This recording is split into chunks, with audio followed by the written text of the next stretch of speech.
Hi everybody, welcome. The goal of today's class is to help us build more support in our core so that our hips don't have to work so hard. And what I've been discovering in myself is as I do this, not only do my hips feel better, but my low back has been feeling really supported and just a little bit looser, as well as my head, neck, and shoulders.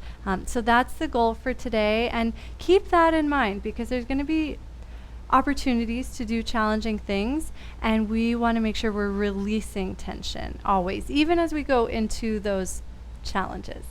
So honor your body, and your hips, your low back, and your neck and shoulders will feel delightful. With that, we can begin by taking a quarter turn to the right, and let this be your first conscious movement. So actually feel your body starting to recline towards the mat. Let the front of the hips open. Stack the hands. Allow the elbows to open and allow the whole body to soften. Make little adjustments as the body spreads out. Try walking the feet a little wider. Check in with the shoulders and see if you can move elbows forward a little bit or wider so there's no tension, no holding. And then notice how this position gives you a very clear experience of your breath. You may notice the sound of your breath echoing off of the yoga mat. Hi Tejavan, welcome. You can also feel the belly expanding and pressing.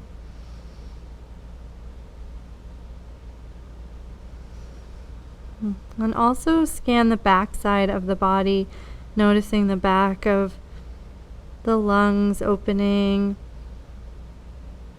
Check in with the low back and imagine that you can breathe into that space.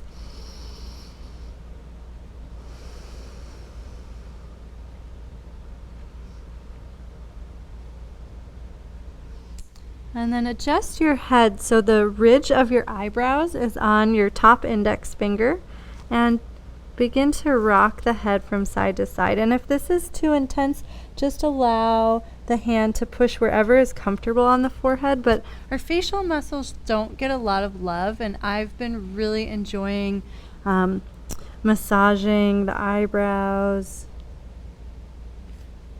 You can try the side of the face, even the cheeks a little bit. Just be gentle.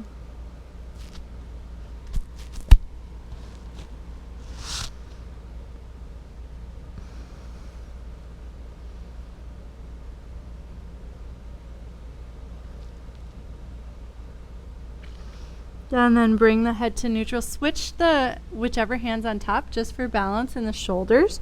And then bend the knees. Point the knees straight back so there's space between them. They're not pointed out and they're not pointed in. And then gently windshield wiper the legs. And something we'll focus a lot on in class today is how the legs interact with the core. So try to feel how restricting your movement slightly, not going quite as far from side to side, begins to awaken stability in the core.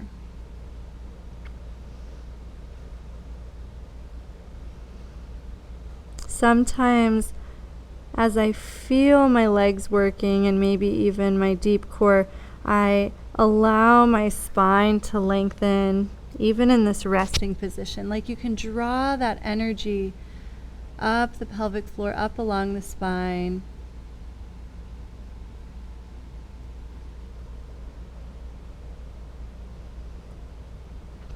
And then start to make small circles with the feet. And you have to be really conscious here, because if you make too large of movements, you might irritate your knees.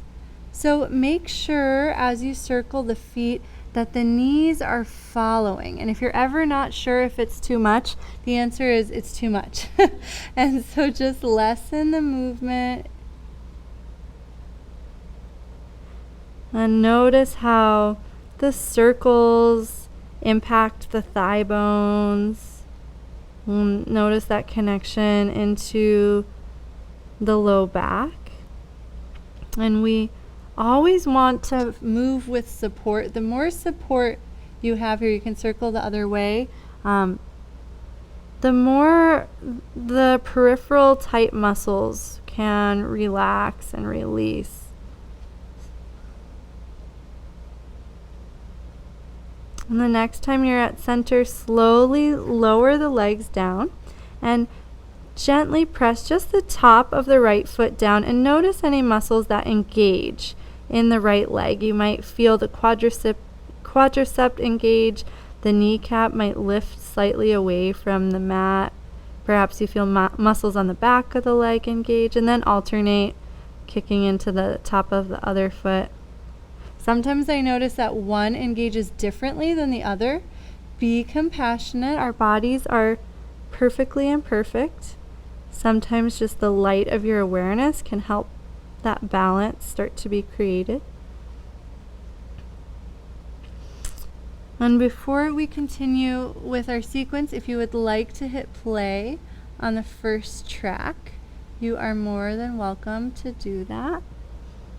And slide the arms forward. My arms got pretty tired from being there.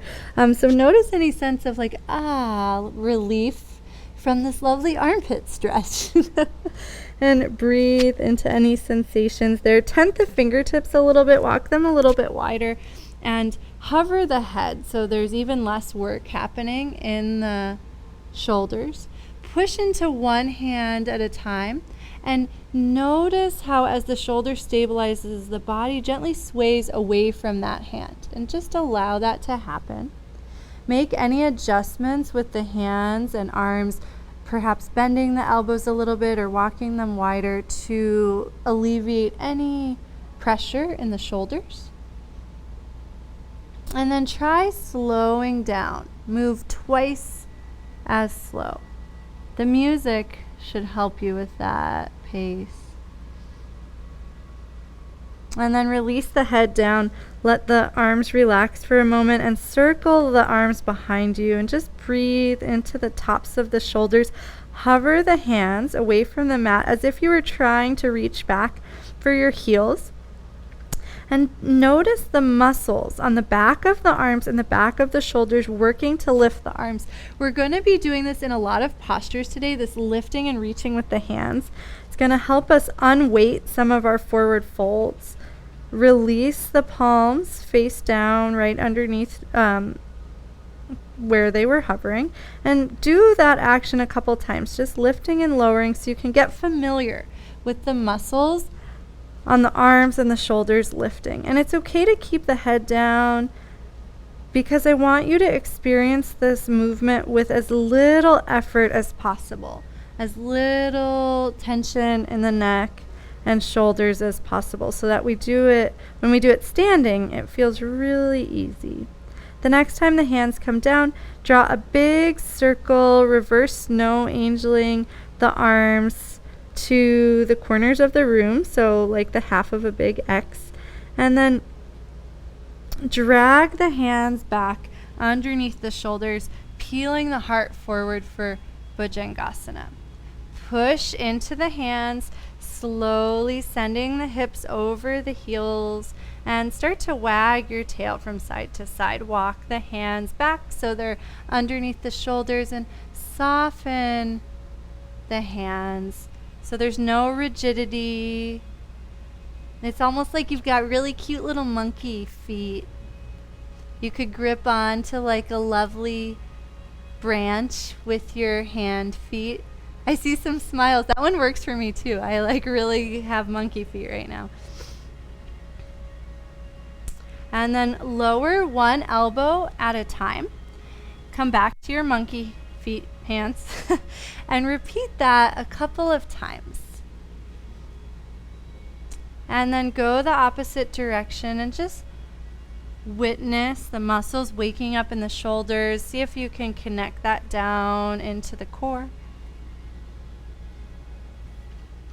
And the next time you come up, pause there. Look at your cute little monkey feet. Imagine you're in the jungle and you're in a beautiful tree, just swaying from side to side.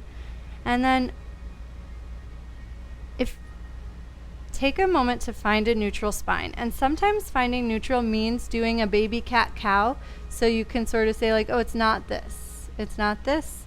Ah, there's my neutral.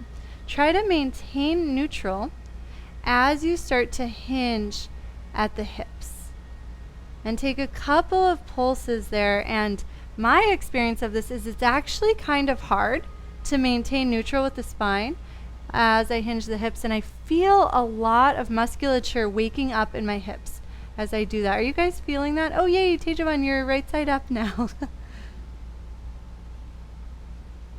Sometimes you can feel the glutes starting to catch the sits bones and creating a little buoyancy and support underneath the pelvis. And the next time you come back, slide the left leg straight back. Take one moment stretching the back of the leg, and then curl the left knee into the chest around the spine and draw some figure eights with the knee. And let the figure eights be really small at first. I have really sensitive hips, and if I do too big of a movement, I can achieve it, but I feel a little tension in my hip. We want everything to be like butter or coconut oil, depending on your preferences. Eventually, the left leg is going to open off to the side like a Parivrtta. So just start thinking about letting that leg extend open off to the left. And then as you feel ready, let the left leg unfold. Nice, great job. And then take a couple of those hip hinges that we did before. So just creasing at the hips. And then one of my favorite movements of all time, so just to really build it up, to put pressure on myself, start sliding the leg away from you and then slowly glide it back in. And as you do that, try to feel how the thighs, inner thighs hug together and how that activates your core. And repeat this a few times, extra slow. And imagine each time that you repeat it, the pulling is coming from a higher place in the core. So at first you might feel it at the inner thighs, but then as you repeat it again, maybe you can feel the low abdomen starting to hug together. And the next time the leg starts to slide in, ride all of that strength all the way up for a short Parivrtta. So push down into the right knee, let the pelvis come underneath you, and draw the inner thighs together. Let the arms reach up and overhead. Whole front of the body opens. Hold an imaginary medicine ball. Yeah, not a beach ball. You guys are working hard now. And make some small circles here, trying to explore the sides of your core, not worrying about going into Parivrtta or any deep stretch, and then go the opposite direction. And then allow the arms to come to a T, balance on the right knee, hovering the left foot. You can always dip the left toe in this pool of water to gently find your balance, but allow the left foot to be a balancing challenge as it points off to different directions. We will play with a little bit of Virabhadrasana 3 today, maybe a little Ardha Chandrasana, so maybe you can explore those shapes. Nice, you guys look amazing. I want to take a screenshot and an in-person shot. Nice foot, Dana. And then place the left foot forward in a short 90-90 lunge. And start to reach the arms back. And remember that action that we did on our belly of the hands floating, and just feel that effortless lifting from the back of the arms, the back of the spine. Let the hips tilt forward, and as you do that, keep the weight in the front heel. And then push down into the front heel, slowly rise up, lift the arms, and then the left arm takes that momentum and will circle up, back, completing the circle. Nice. And then as the arm continues, open the heart up, and we'll continue that a couple of times. So tip forward, hands float back, weight stays in the heel, and slowly push down into the heel, rolling up and open, big circle, and the left arm keeps traveling until you're forward again and you find a moment of hang time and a weightless back bend. Last one on your own, hands float. Notice any sense of lightness in the pelvis, and then push down to initiate that nice circling movement. Beautiful. Yes, this is a good one. Everyone looks peaceful. And the next time you hinge forward, place the hands inside of the left foot. Feel free to separate the space between the foot and knee, so a little wider of a lunge, and make some circles with the hips. If there's something else you enjoy doing here, you're welcome to extend the front leg and wag the tail a little bit. And then shift the weight over to the right just so you have more space to slide the left leg back and in to tabletop. And then we'll do the other side, starting with, like, where did we start all of that? Starting with stepping the right foot back, taking one moment in a calf stretch. And then curl the right knee in, rounding the spine, being gentle here, but feeling the support of the core. Hug the leg in. And then neutralize and start to circle the knee, making figure eights and exploring the right hip socket. You may also notice the work that it requires in the left hip to stabilize. That's good. If you're feeling some warmth on that left hip, that's totally normal. Stability is a big deal.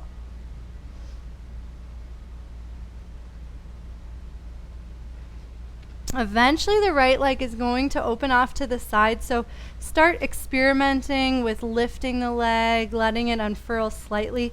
I find that it can be kind of an intense movement if you just go for it instantly, but it can be very supported and enjoyable if you slowly, eventually allow the right leg to unfurl to the side for Parivrtta setup. I'll turn just so that you know what that is.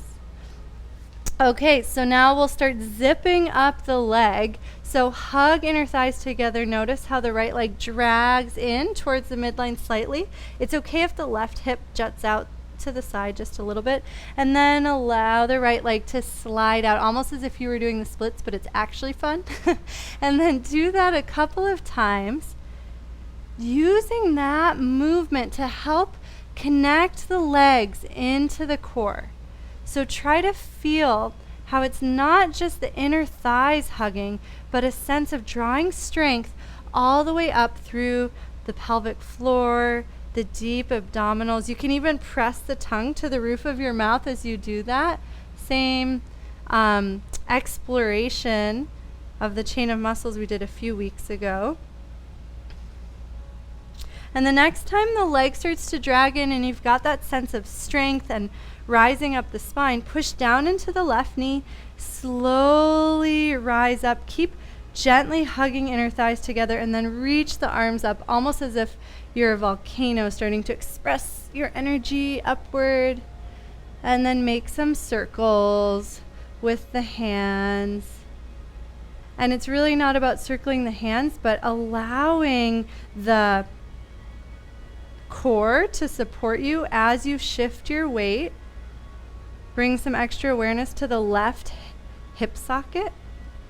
And then float the arms to T, and now balance challenge on the second side. So hover the right foot, can stay right there, or if that feels really easy, point the foot in different directions, point the arms in different directions, and perhaps you end up in shapes that might look sort of like Virabhadrasana 3, sort of like Ardha Chandrasana. You can find a drishti. Nice. Good. And then eventually step the right foot forward and wide. Pause there for a moment. Let the hips relax. Let the arms relax. And then we go into our hip hinges. So weight stays in the right heel. Float the arms back as you hinge forward. Push down into the back knee. Slowly unroll the spine. The arms follow the momentum. And now the right arm circles up, back. And as it circles down and forward, you can reach both arms up into your back bend. And then begin again. So the hands float back, pivot forward. The leg can stay bent, or you can extend it a little bit. It's up to you. And then push down into the legs, going into the circle. We'll do one more, so feel free to move at your own pace.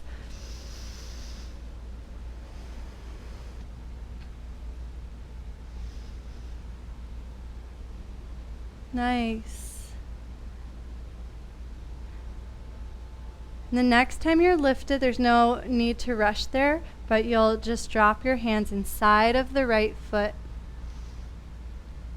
and make your circles. The two options I gave before were to circle the hips or to extend the front leg and wag the tail, just depending on what your body would enjoy the most.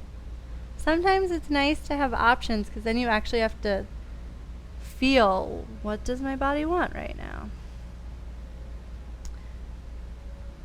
Okay, bend into the front knee.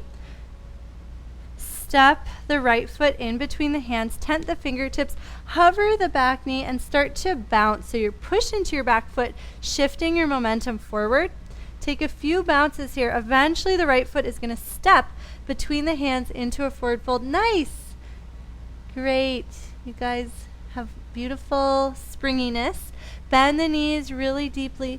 Let the head hang, let the belly melt onto the thighs as long as that feels comfortable, and sway the hips from side to side. And then fly the arms back just like we've been practicing. Feel how that unweights you. Shift the weight into the heels and slowly float up, and just notice if it feels a little easier to come up. Did it feel easier? That's been like really fun for me, lifting my hands first is cool. So pause, standing. Shift the weight back into the heels and allow the front of the hips to open, or be neutral, I guess. And then let's go for a little walk around the space. And just notice any sensations in the hips. Try to keep the shoulders soft and relaxed. And I love going for these walks because I feel like I can incorporate the convergence. I can incorporate all of the work that I've just done in an effortless way. On our day off, Satyam and I almost always go for some kind of walk, and I feel like my body just processes like all physical things I've done that week. Start to walk towards your mat, and we'll end up in the same place we disembarked. So the short edge of the mat towards the right hand side. And if you're following along with the music, you can hit play on the next track. And feel free to have a sip of water. Can you turn the music down a little?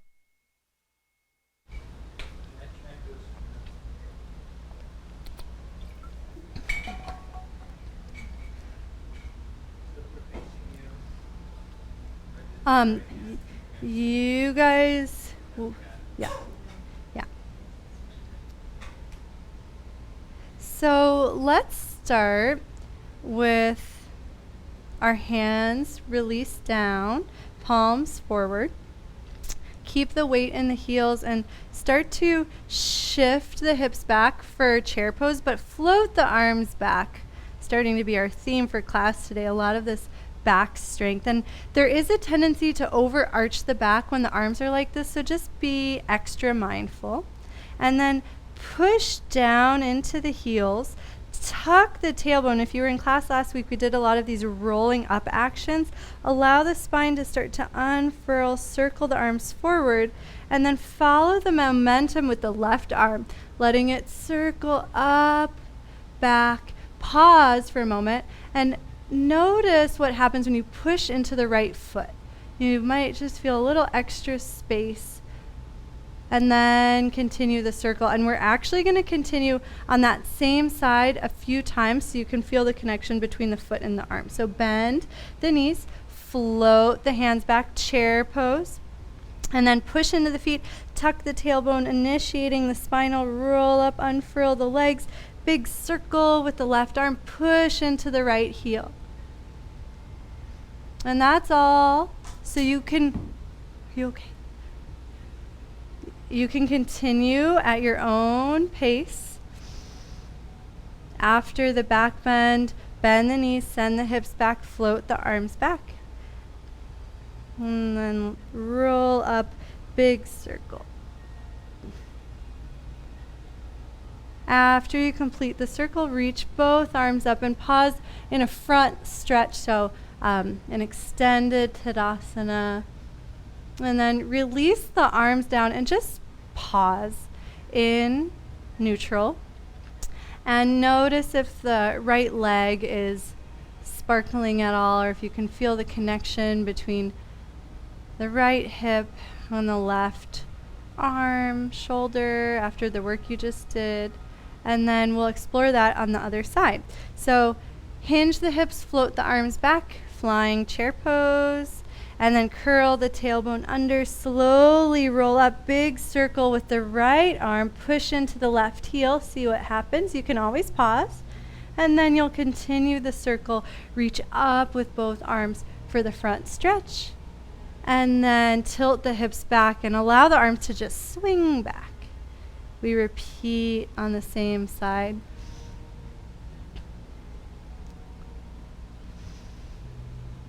I've really been enjoying allowing my arms to swing back with momentum and then just catching them at the top of the pendulum arc.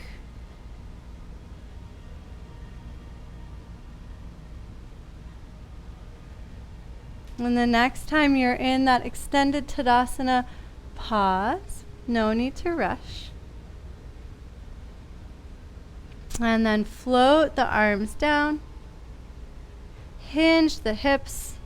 Shift the weight into the right foot, but stay in your chair pose. Hover the left foot and spring the right leg a couple of times. Keep the weight in the right heel.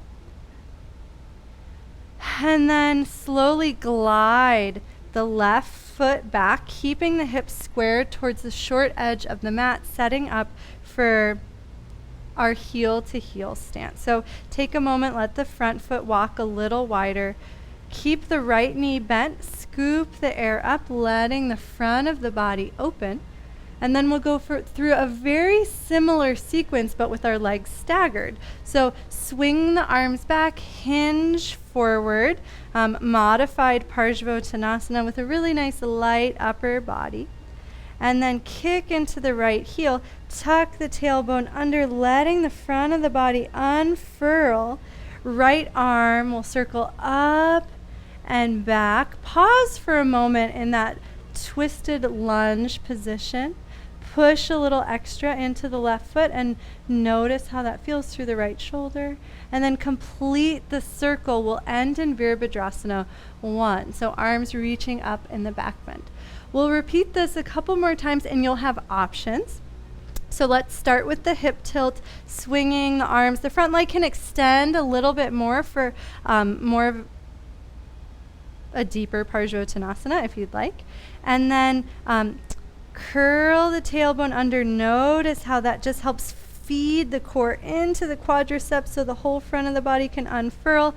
Bend the right knee, right arm, circles. This time, if you'd like, lift the left heel, bend the left knee, and take a couple of bounces or just gentle buoyed movements in your twisted lunge. Beautiful, Dana. You must have been in the ocean today because you look extra buoyant.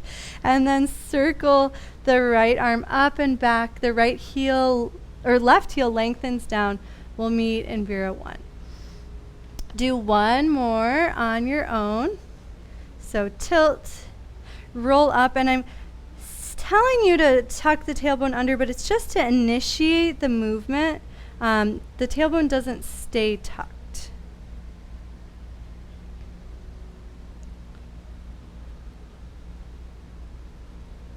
And the next time you're up in Virabhadrasana 1, pause there. Nice, Tejaman. That's a tricky movement. You got it. Float the arms down to the horizon and imagine you're like a magician, because it just makes this more fun. Circle the arms over to the right, keeping them towards the horizon, and then draw a big circle over to the left, turning on your toes. It's almost like shoo, like you just did a magic trick with your arms, and now you're facing the other direction.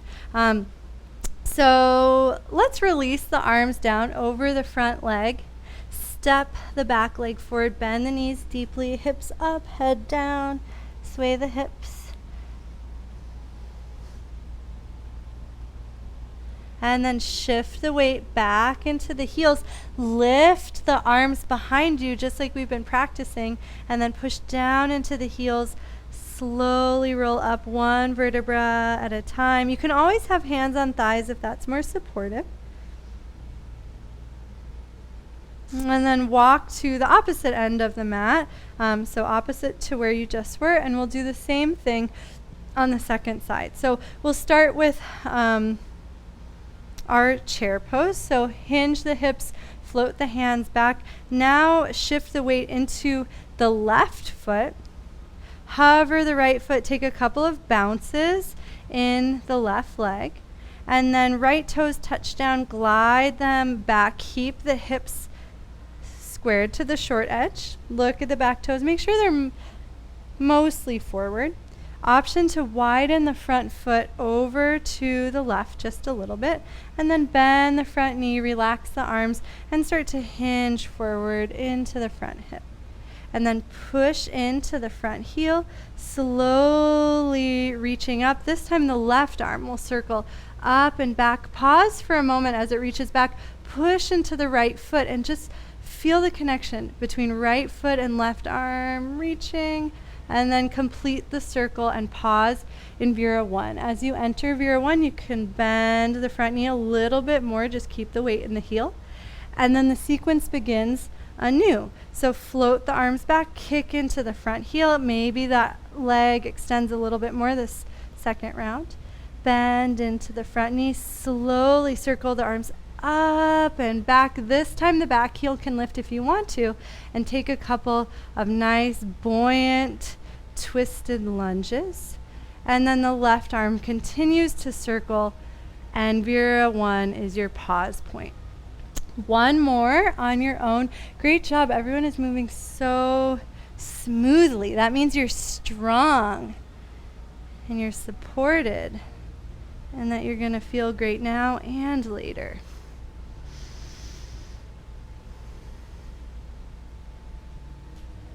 And the next time you're in Vira 1, you can pause there, but you don't need to rush to get there. Nice, Josh. Float the arms to the horizon. Start to circle the arms over to the left, and then big sweep over to the right. Turn on the toes and ride the momentum down for a modified Parivrtta Tanasana. The back heel can be lifted just so it's more of a release. This time, paw the hands forward, step the right foot back, drop the knees, flatten the tops of the feet, and send the hips to the heels. Take a moment to rest, and then push down into the knees, slowly rolling the spine forward into tabletop. Step the hands forward, one handprint, tuck the toes, and push into the hands to send the hips up and back. Bend the knees really deeply so it's easy to lengthen the hips up. And then start to kick into the feet, tucking the tailbone to scoop the spine under and let that initiate the unfolding of the spine forward. Drop the knees, pull the hands back, let the front of the heart open into a supported up dog. Beautiful. Slowly bend the elbows, let the pelvis release, let the rib cage release, stack the hands, and somehow we're back at the beginning. It's amazing. You get a little break.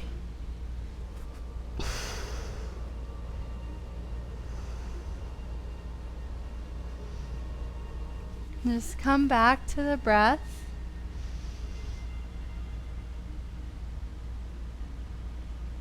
Let the body relax completely.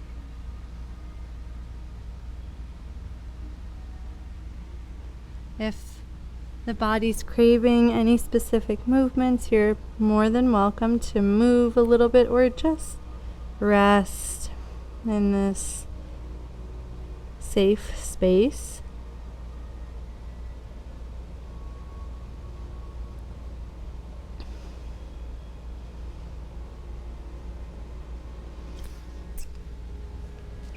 Reach the arms forward and slowly start to drag them back. Let's support ourselves with our elbows. So elbows underneath shoulders, hands forward or slightly pointed towards one another, whatever's most comfortable for the shoulders and the arms. And slowly push into the right foot like we did before, but this time bend the left knee and gaze over the right shoulder.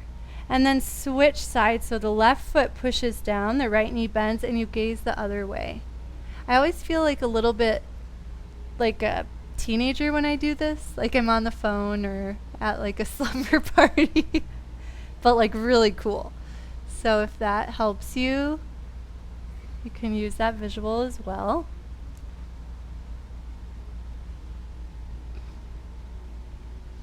And we'll just do a couple more rounds of this. See if you can feel the connection between the back of the leg that's bending and the side of the neck that you're looking towards. So it travels up that hip across to the opposite shoulder, opposite ear.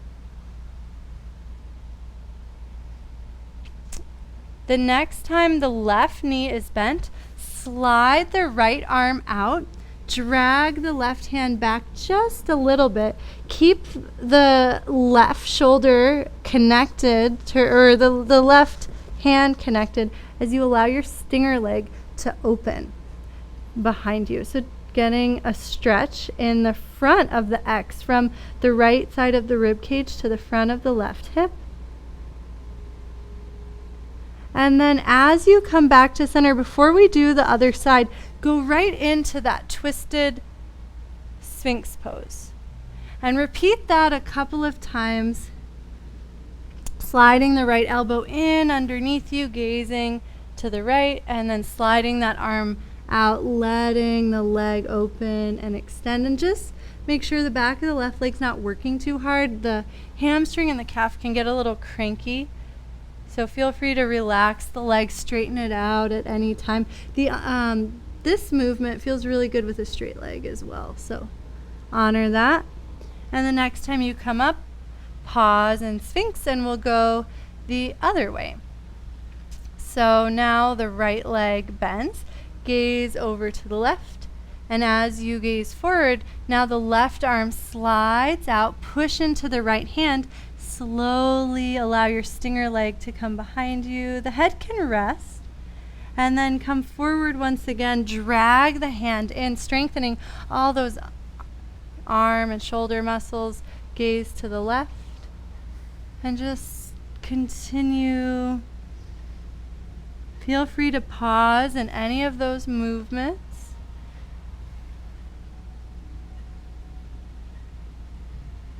And the next time you drag the arm in, pause in Sphinx pose.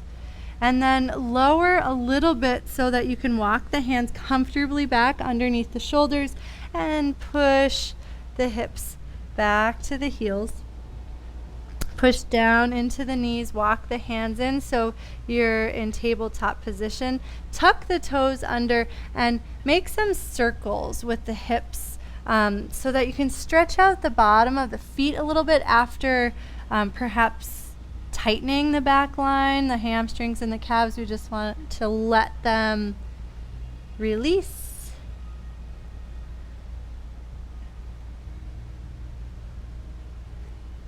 And then walk the hands forward, one hand print.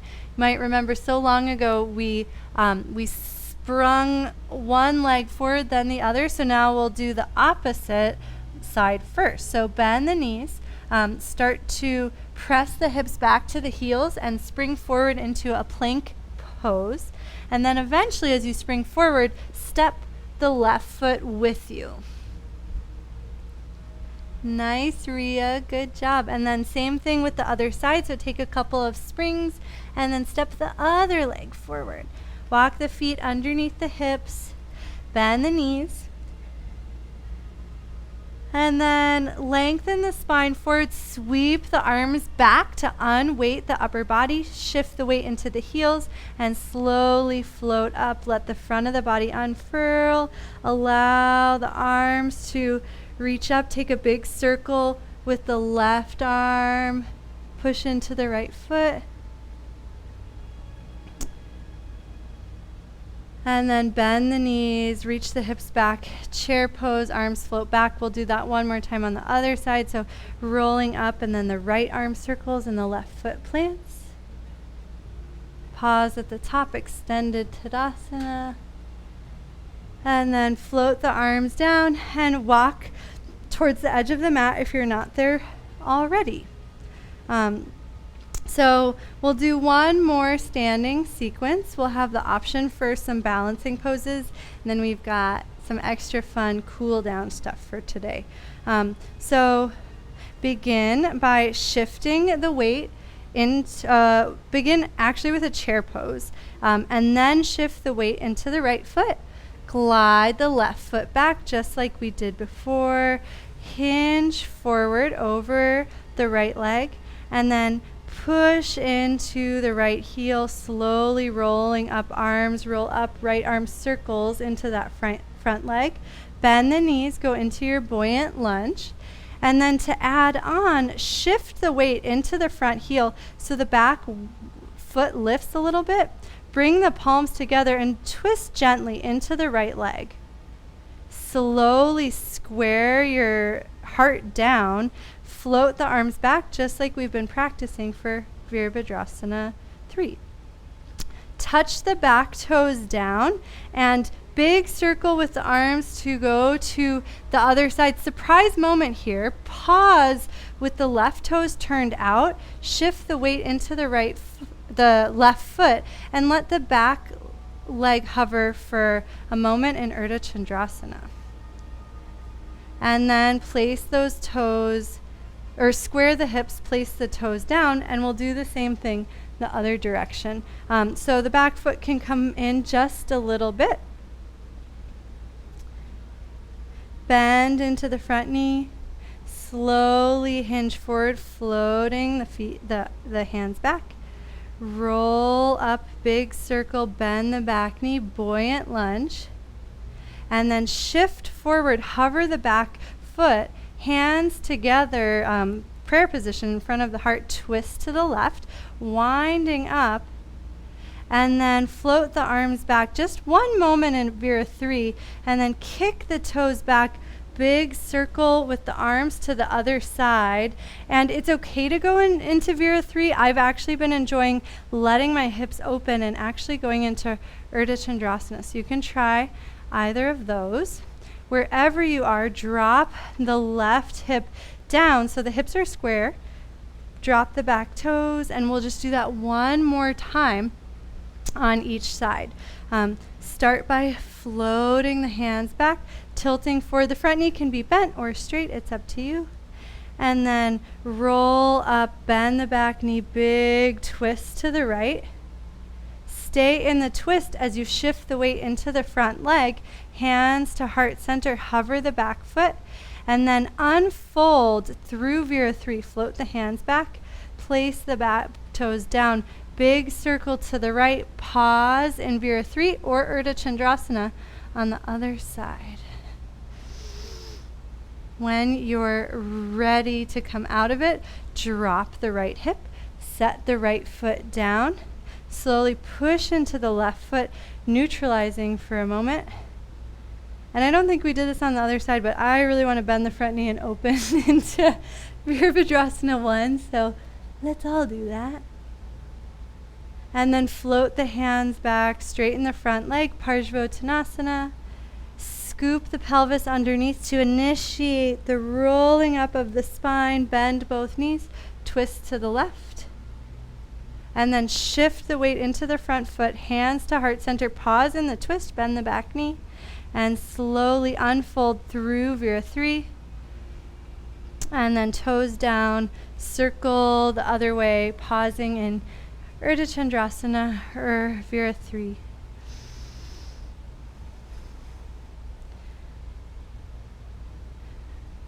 When you're ready, square the hips, set the toes down, melt over the front leg, and then spring the back leg forward into a forward fold. Let the hips sway from side to side.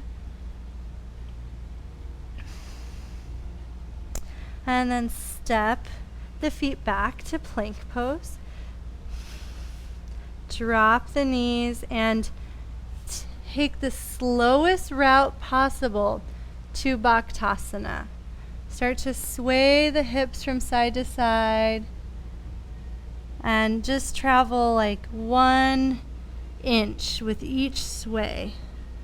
Just letting the low back open and lengthen. Eventually the forehead can contact hands or the mat. And keep rocking from side to side if that feels good.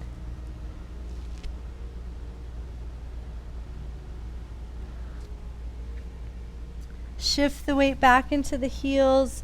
Roll up till you're standing on your knees.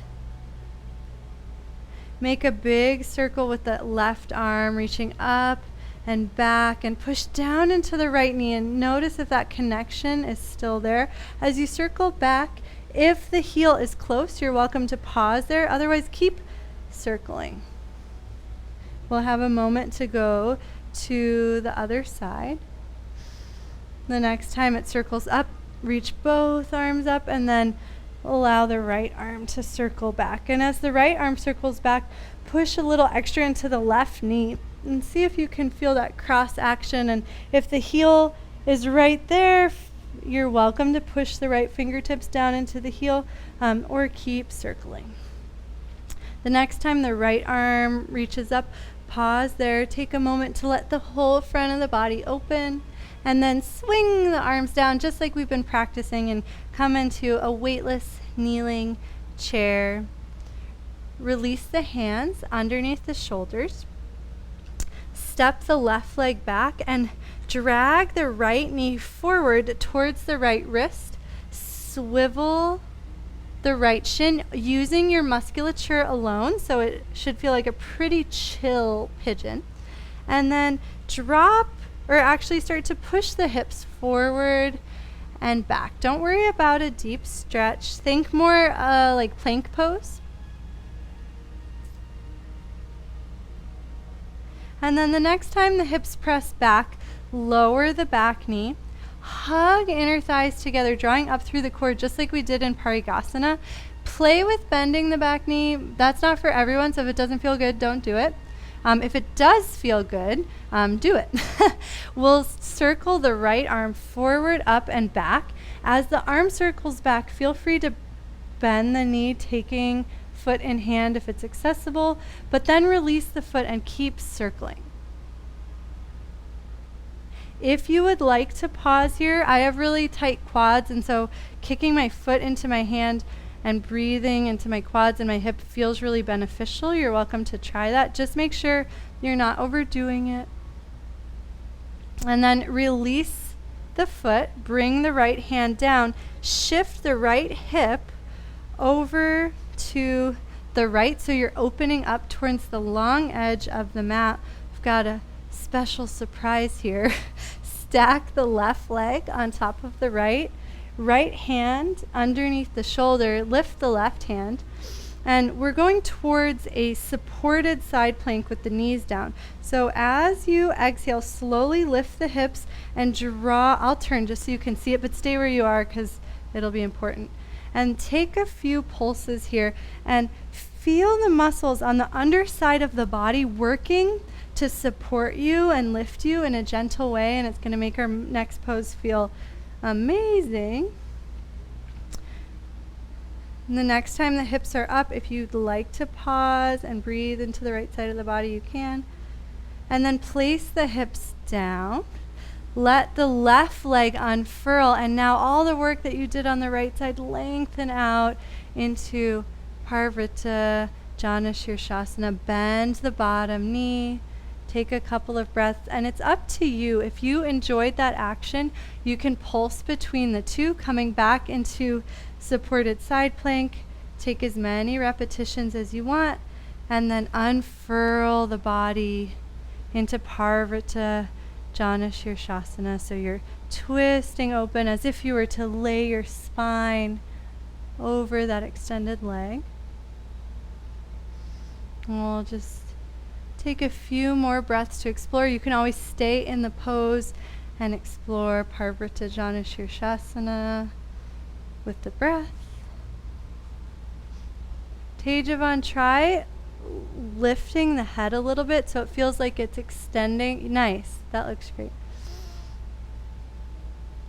And let's all pause in Parivrtta Janu Sirsasana the next time you arrive there, and breathe through the right side of the body. Breathe into the low back. And then kick into the left heel to slowly float up. Reach your arms up and let yourself be weightless for a moment. And then bring the hands behind you. Bring the soles of the feet in front of you. Windshield wiper the legs a couple of times. And the next time the knees go over to the left, we'll repeat that same sequence on the second side. So bring the hands to frame the knee, lift the hips so they're nice and supported, extend the right leg back. Point the left knee forward so the heel's underneath you. I want to make sure you swivel the shin with the strength of your muscles. So now swivel the shin externally, rotating the left hip just a little bit, and then start to pulse into the hips. Don't worry about a deep stretch here. Try to keep pushing the legs down into the yoga mat so that you're feeling support and integrity in the hips and the core. And the next time the hips push back, bend the left knee. Play, or right knee, haha, I did it. Play with bending the knee and just see how that goes for you. It will be up to you. Circle the left arm forward, up and back. Option to bend the knee and pause. And then keep going.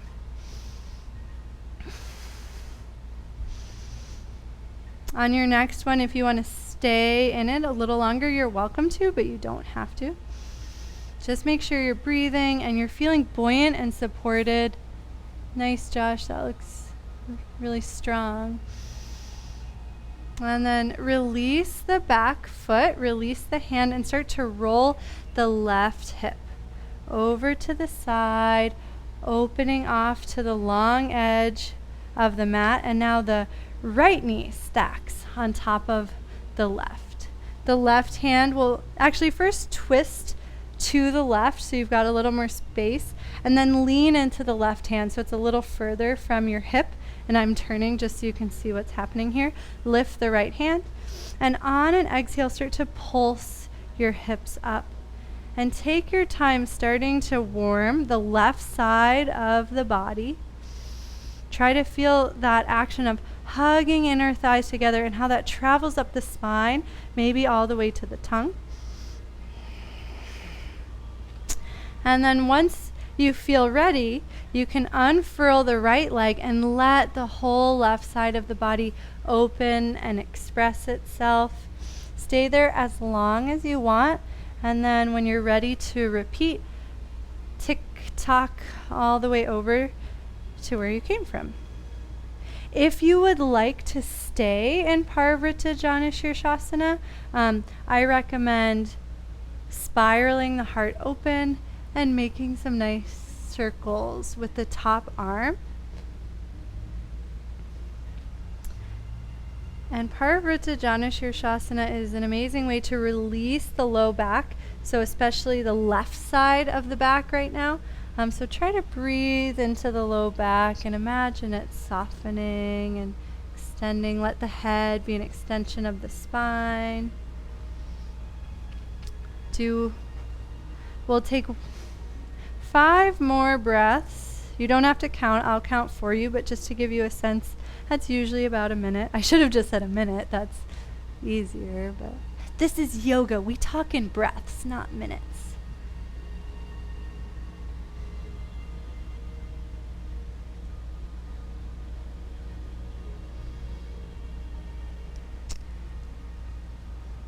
And after your next Parivrtta Janu Sirsasana, roll up. We're going to do something we never do. We're going to extend the left leg, and it's going to feel good. Yeah, woo, yeah. So Upavista Konasana. I'm learning to love this pose. Raise your hand if you're learning to love this pose. Some people, yeah, that's a weird way to phrase the question anyway. Circle the feet a little bit. Lean back if you feel constricted. My favorite way to open up to this pose is by traveling over one leg at a time. And our goal is never to force anything to happen, but sometimes I'm just surprised by the space that is available without any strain. So almost think of this as like saying hello to Upavista Konasana. And then come up to center, and there's going to be a magic trick, so don't go very far. Hands either behind you, in front of you, and just notice how it feels without pushing anything. And then walk the hands behind you, drag the legs together, so that action of letting the legs engage into the core. And take a moment to squeeze inner thighs, let the front of the body open, modified fish pose. And then actually lean back onto the elbows. Try not to hit your head on anything. I might not succeed. And hover the feet for a modified half boat. Take a couple of moments to pulse between those two poses, modified fish up on the hands, modified half boat on the elbows. Make sure you're breathing. The experience of hugging the legs together shouldn't be intense. It's almost just like there's little magnets and their legs are gently being guided together. The next time you roll up into your modified fish pose, slowly, the magnets changed poles and now they're pushing your legs apart. And notice how it feels as you tip forward any amount. And then we'll start to play between the forward and the back. And so it can be just one fish, one boat, and unfolding. Or you can spend longer on one side of that equation. But try to feel the sense of those muscles hugging in and up. And then as you come forward in Upavista, they don't disconnect. Right? It's not like, now everything, I just let everything go. It's like that hugging in and up still happens, even as things lengthen. And that's what's made this pose something I am actually intrigued by now. Being able to feel how the legs can stay connected to the core and how I can use that energy all the way along my spine, even as they stretch away from one another.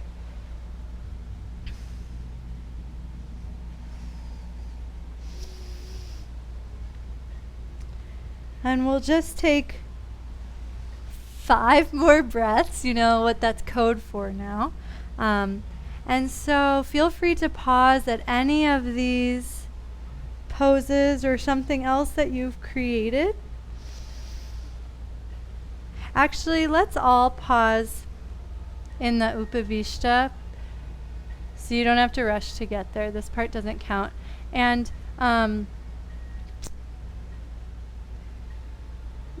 scoop the right arm underneath you and let the left side of the body open. Wow, you guys all look like beautiful ballet dancers. And then come back up to center. Ooh, this is nicer. And then let the other arm.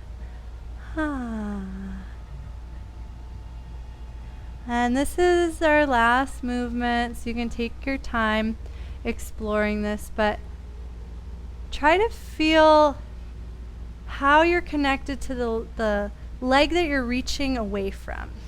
So that whole side body into the leg is participating. The legs are connected via the pelvic floor up into the core. This isn't about stretching, this is about integrating. And the more integrated you feel, the more you might discover. After you go to the left side next you're balanced, we can pause at center and imagine the arms like a big bowl. Let yourself be spacious. And then bring the hands underneath the knees and gently guide them in. Tuck the right heel towards the left sit bone. Either leave the left foot in front of the left glute or cross it over, whatever feels better for you. That was a lot of opening, right? So imagine this all just sealing everything back together. And take a moment, hold the leg, and just sit up tall. Breathe. Feel how the legs connect and how they support the bottom of the pelvis all the way up the spine. And then free the left hand and start to circle the left arm up and back, letting the bottom of the spine twist first. Pause for a moment with the arm outstretched and then reverse that. Do this a couple of times. And so I know it's not your deepest twist, but try to feel the sense of the spine unfurling and twisting from the bottom. Track the left hand with your gaze, so the neck becomes involved in a really organic way.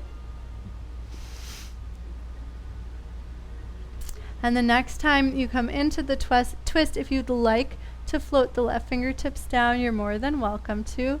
Take a couple of breaths, and perhaps with each breath there's a sense of wanting to go deeper but not forcing it, almost like the breath reveals that there's more space to be had in your twist.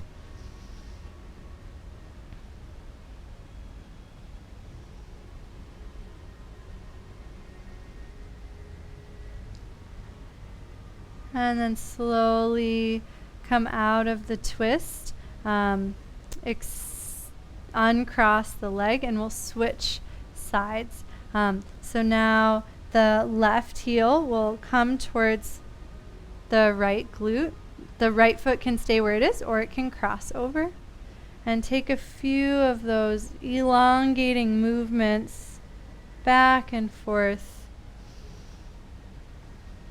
So it's just like the top half of a clock at first.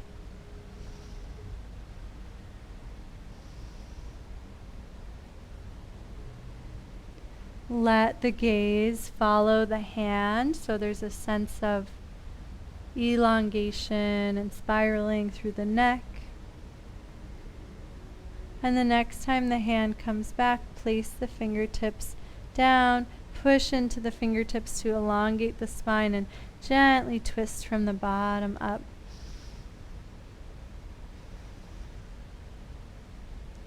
Let the right side of the rib cage gently press back, and notice if there's a little extra room behind the left ear to unfurl and allow the neck to twist slightly deeper to the right. Make sure you can breathe.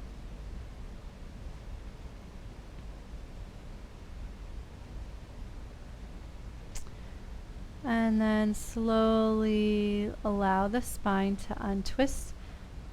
pause your music, find something comfy to sit on. We'll do a couple of neck stretches and then we'll do pranayama.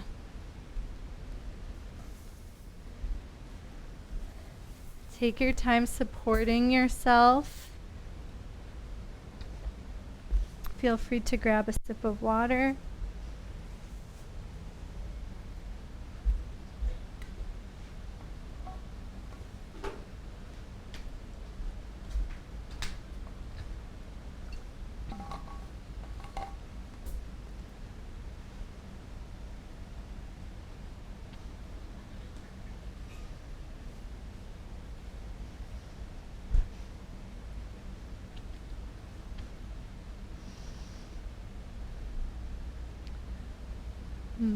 So gently allow the left ear to start to melt towards the right shoulder, and we're not forcing anything.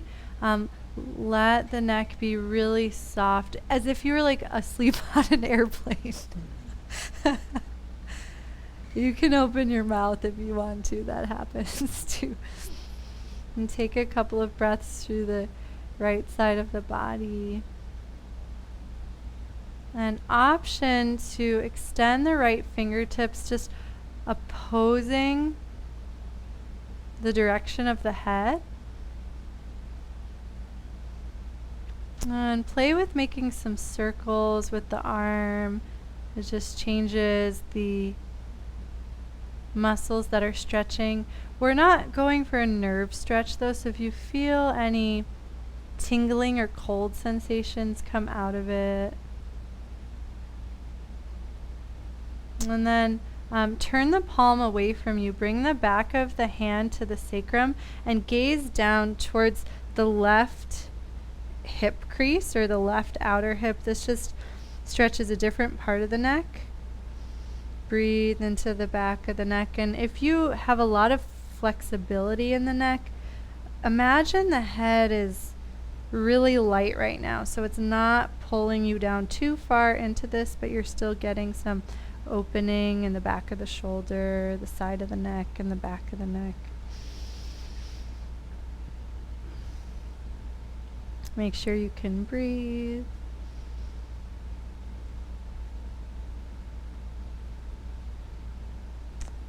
And then, just for fun, take your left hand and slowly lift the head back up so you don't have to exert at all. Float the arms down to the lap and just notice the right side of the neck and the shoulder. And then we'll do the same thing on the second side. It's a different flight, so the window's on the other side. Now your head's going the other way. And if there's a tendency for your shoulder to go with it, come out and see if you can keep the shoulder attached to the rib cage. And maybe the head doesn't go as far, but it will be more beneficial. You guys look great. Take a couple of breaths. And if you'd like, you can now extend the left arm. Make any gentle movements. I just recommend avoiding flexing the wrist too much because that stretches the nerves, which isn't bad, but it's not my goal right now. Whoa, this one feels different for me. I'm on my right side because I'm mirroring, so maybe your dominant hand was more intense for you. That's normal. Be compassionate.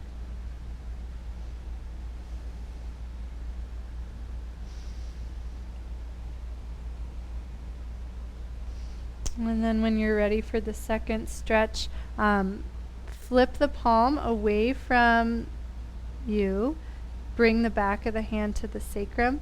Gaze down now at the right hip crease and the outer right hip, and breathe into the muscles a little bit more in the back of the neck.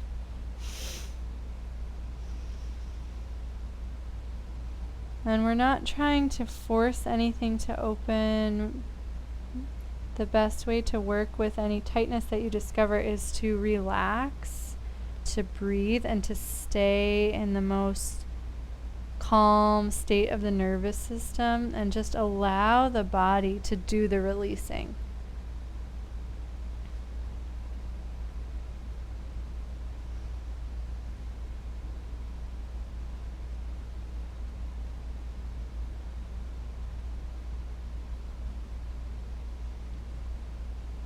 And then use the right hand to gently push the head up to center. Release both hands into the lap and pause. Notice any sense of weightlessness in the torso, any space in your hips, your neck, your shoulders.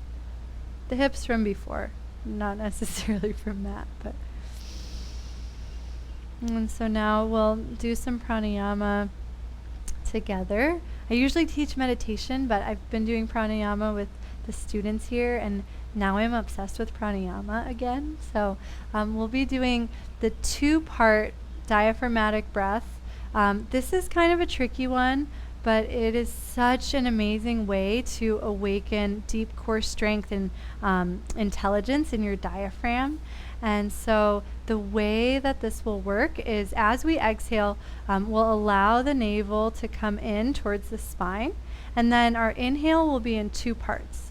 The first half will be into the ribs while we maintain the constriction in the navel. So it'll actually feel like you get a lot of expansion and it's kind of hard. And then the second half, you'll let the belly go and you'll fill up fully and naturally. And I'll give you some cues so you can bring a lot of awareness to your diaphragm through this process. So to begin, place one hand on your belly and one hand on your rib cage. And start by breathing naturally.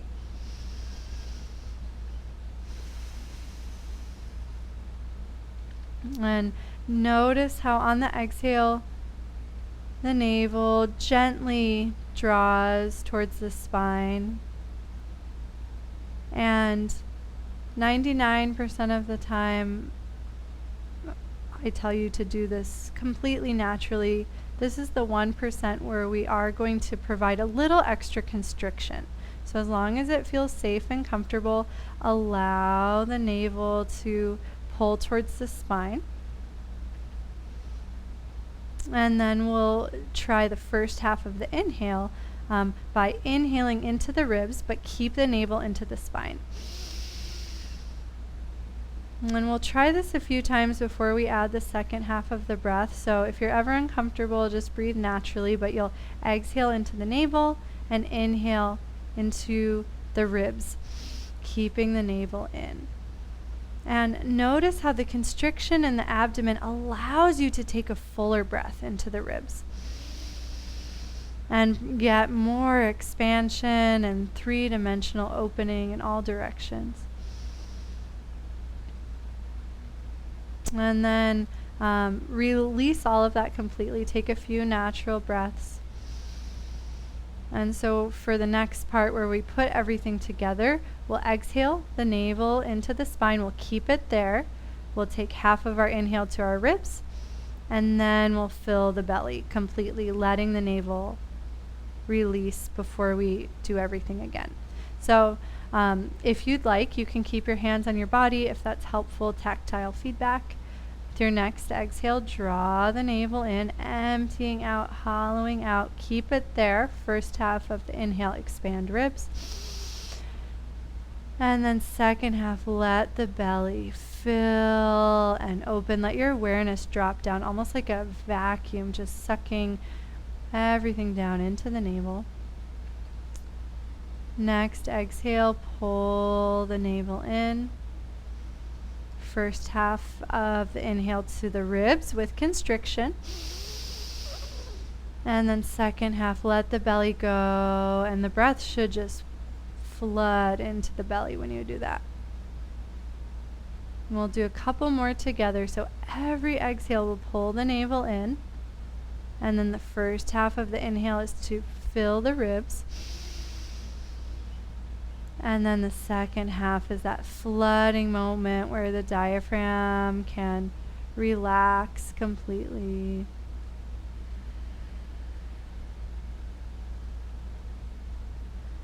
And can continue on your own, exhaling to tighten and prepare, and then dividing the inhale between the ribs and the belly.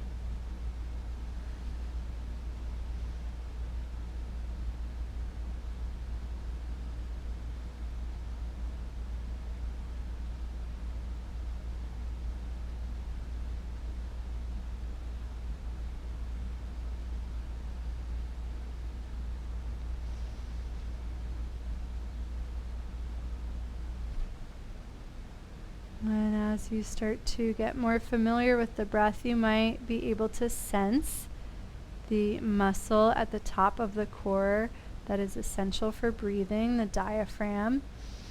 And what makes the inhale so challenging when the navel is drawn in is that the diaphragm has to push against the restriction in the core. And so you might start to sense that top of the core cylinder pushing down against resistance. And then once the belly expands, there's this effortless ability of the diaphragm to push down completely.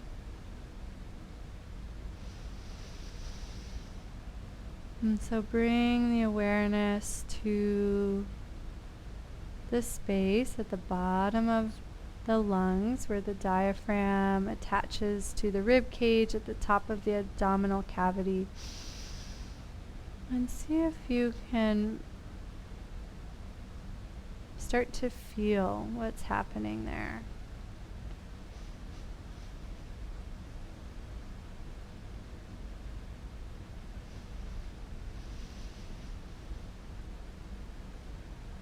And on the exhale, the diaphragm just naturally draws in and up towards the lungs.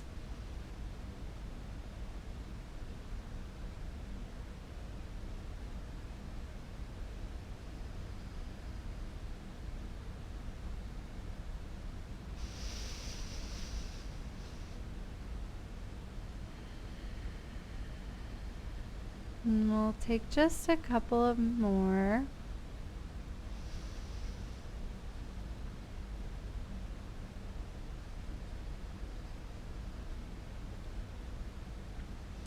And then resume your natural breath.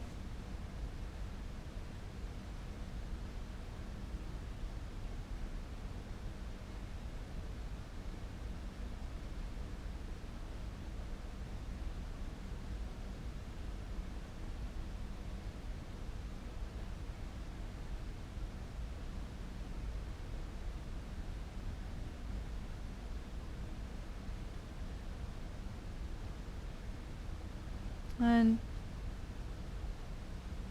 notice any sense of the breath feeling effortless or smoother.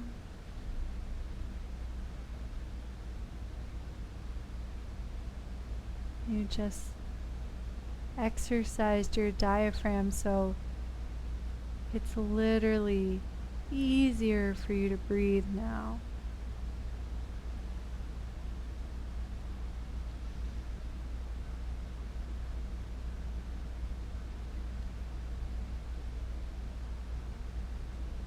Notice any new awareness you have. This place pretty centered in your body.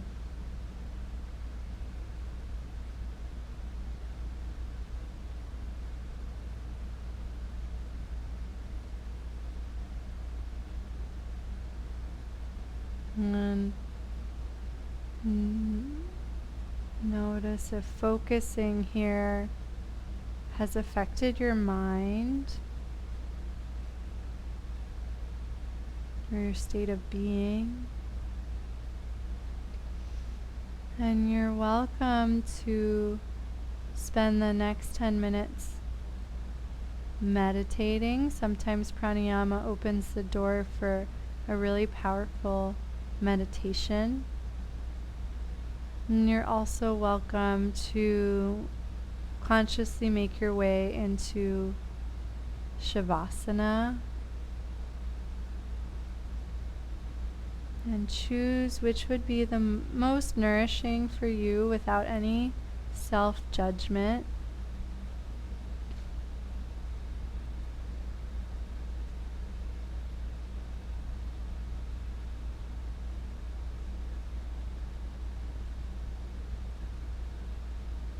And wherever you are, see if you can relax a little bit more.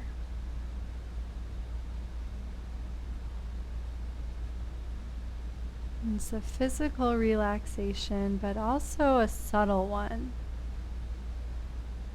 You don't have to hold on to the pieces of your life. The more you can relax here, the more it's like you're like glue. Things hold together, but you're not doing the gripping.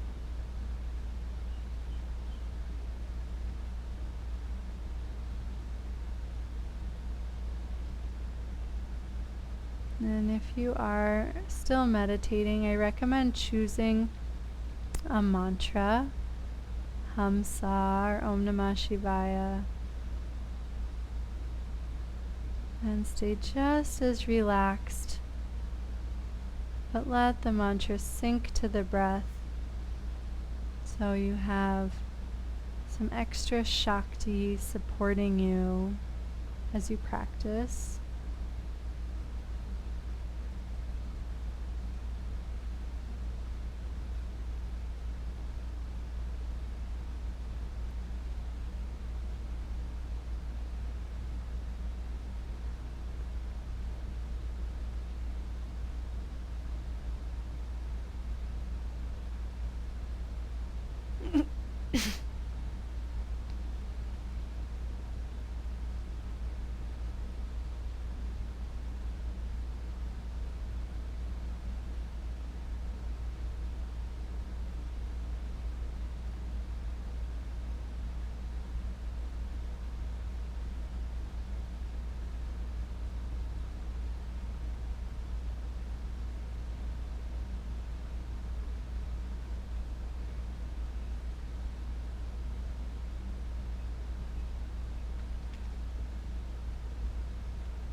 Before you begin to move, let yourself just be and observe yourself just being.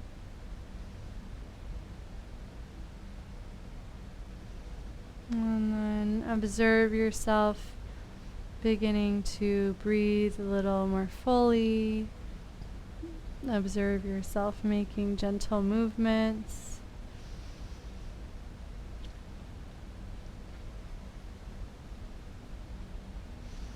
And notice how being in this state of observation feels.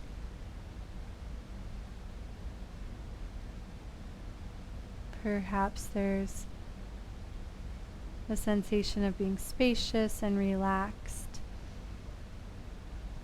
And see if you can stay in that space of observing as you re-enter the rest of your day, your home, all of the things. You can bring hands to heart center and feel how that movement or action connects you physically and spiritually. And gently bow to that connection that you've made over and over again.